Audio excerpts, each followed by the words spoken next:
ക്രിസ്തീയ ജീവിതം സൗഭാഗ്യ ജീവിതം കർത്താവിൻ കുഞ്ഞുങ്ങൾ ആനന്ദദായകം.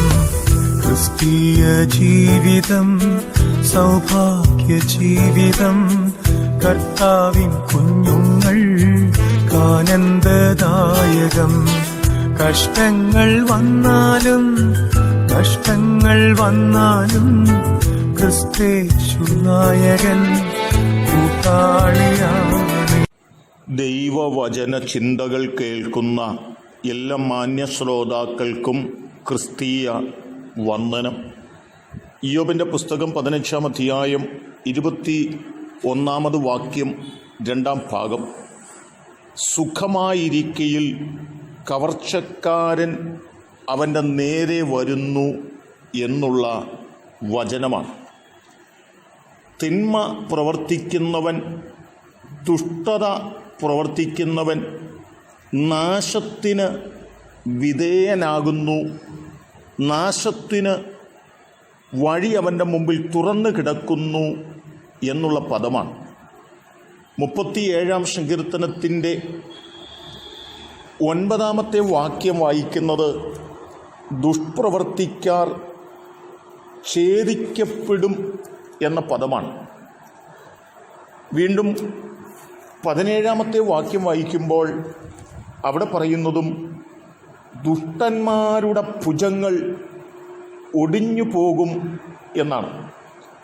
20-ാം വാക്യം പറയുന്നു, എന്നാൽ ദുഷ്ടന്മാർ നശിച്ചു പോകും, യഹോവയുടെ ശത്രുക്കൾ പുൽപ്പുറത്തിൻ്റെ ഭംഗി പോലെയേ ഉള്ളൂ, അവർ ക്ഷയിച്ചു പോകും, പുക പോലെ ക്ഷയിച്ചു പോകും.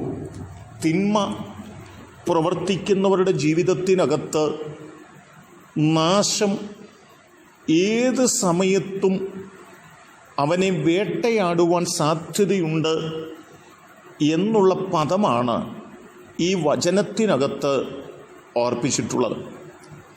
പുറപ്പാട് പുസ്തകം 14-ാം അധ്യായം 26 മുതലുള്ള വാക്യങ്ങൾ നാം വായിക്കുമ്പോൾ, ഒരു കാലഘട്ടം മുഴുവനും മിസ്രയീമിലെ അടിമത്വത്തിനകത്ത് കിടന്ന ഇസ്രായേൽ മക്കൾ ദൈവത്തിൻ്റെ നിയോഗപ്രകാരം അവിടെ നിന്ന് പുറപ്പെട്ട് വാഗ്ദത്ത നാടിനെ ലക്ഷ്യമാക്കി യാത്ര ചെയ്യുമ്പോൾ അവരെ വീണ്ടും ദൈവത്തിൻ്റെ പദ്ധതികൾക്ക് വിരുദ്ധമായി അടിമത്വത്തിലേക്ക് പിടിച്ചു കൊണ്ടുപോകുവാൻ വേണ്ടി വരുന്ന ഫറവോനെയും മിസ്രൈമ്യ സൈന്യത്തെയും കാണുവാൻ സാധിക്കുന്നുണ്ട്. ഏതു വിധേനയും ഈ ജനത്തെ മടക്കി കൊണ്ടുപോകുമെന്ന് ചിന്തിച്ചുകൊണ്ട് കടന്നു വരുന്നതായ ഫറവോനും ആ മിസ്രൈമ്യർക്കും എന്താണ് സംഭവിക്കപ്പെട്ടത് എന്ന് ചോദിച്ചാൽ, അവരുടെ മുൻപിൽ ആർത്തിരമ്പി നിൽക്കുന്ന ആ കടൽ വഴിമാറിക്കൊടുക്കുകയും ഇസ്രായേൽ മക്കൾ മുൻപോട്ട് പോവുകയും ചെയ്യുന്നത് കണ്ടിട്ട് അവരുടെ പിന്നാലെ കടന്നുപോയതായ ഫറവോനും സൈന്യവും ആ ചെങ്കടലിൽ നശിക്കുവാനിടയായിത്തീർന്നു എന്ന് നാം തിരിച്ചറിയേണ്ടതുണ്ട്. അതേ ചിന്ത തന്നെയാണ് ഇയ്യോബ് പറയുന്നത്. നീതിമാന് വിരോധമായി, നന്മ പ്രവർത്തിക്കുന്നവന് വിരോധമായി നിങ്ങൾ തിന്മ പ്രവർത്തിക്കുന്നു എങ്കിൽ ഏത് സമയത്തും നാശം നിങ്ങളുടെ മുൻപിൽ ഉണ്ടെന്ന് നിങ്ങൾ മറക്കരുത് എന്ന സൂചനയാണ്.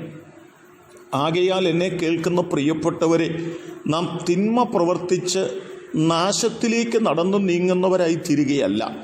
നമ്മോട് ബോധ്യപ്പെടുത്തുന്ന വചനത്തിൻ്റെ യാഥാർത്ഥ്യങ്ങളെ തിരിച്ചറിഞ്ഞുകൊണ്ട് ഫറവോൻ ചെയ്തതുപോലെ, മിസ്രയീമ്യർ ചെയ്തതുപോലെ തിന്മ പ്രവർത്തിച്ച് നാശത്തിലേക്ക് പോകുന്നവരായി തീരാതെ നന്മ പ്രവർത്തിച്ച് നിത്യതയിലേക്ക് കടന്നു പോകുന്നവരായി തീരേണ്ടതിന് നാം നമ്മെ തന്നെ ഓരോ ദിവസങ്ങളും ക്രമപ്പെടുത്തിക്കൊണ്ട് സമർപ്പിച്ചുകൊണ്ട് നമ്മുടെ ജീവിതകാലം മുൻപോട്ട് കഴിക്കുവാൻ നമുക്ക് നമ്മെ സമർപ്പിക്കാം.